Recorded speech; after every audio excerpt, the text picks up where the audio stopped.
If you're looking to do some technical off-roading, the Escape isn't your vehicle. But over here we have a Bronco Sport, which is a little bit better, but it's not gonna be a rock crawler like a Jeep Wrangler.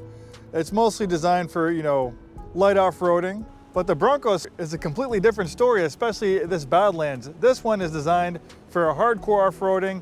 It's right up there with the Wrangler. Some maybe even think it might be even better than the Wrangler in certain aspects, but it's time to get off the beaten path.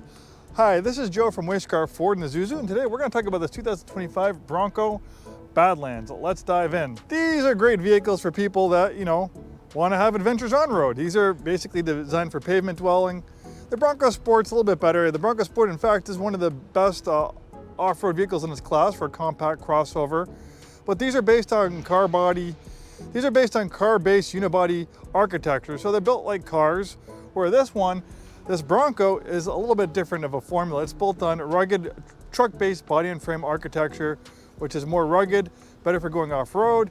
You have a lot more ground clearance, and then you have a more advanced four-wheel drive system. For a long time, the Wrangler really didn't have any competition until the Bronco was reintroduced, and it has been making waves. One of my favorite automotive publications, Car and Driver magazine, they think this is one of the best mid-size SUVs that you can buy.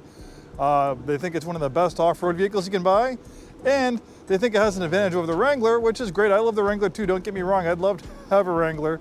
I'd also love to have a Bronco, but where they differ is that we can see the front suspension on the Bronco is independent, where the Wrangler employs a solid front axle, where some might argue a solid front axle might be superior in ultimate off-road situations, but there is a compromise.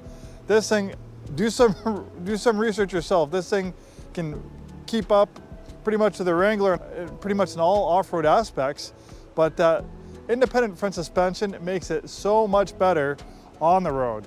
And obviously we love going off-roading, but still, even with a vehicle like this, probably 80% of its life it's going to be on-road.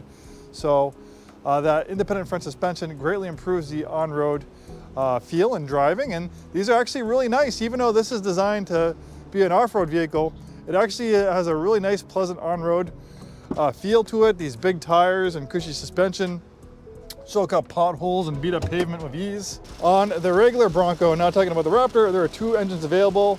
The base one's a 2.3 liter EcoBoost turbo, 4-cylinder pumping out 300 horsepower.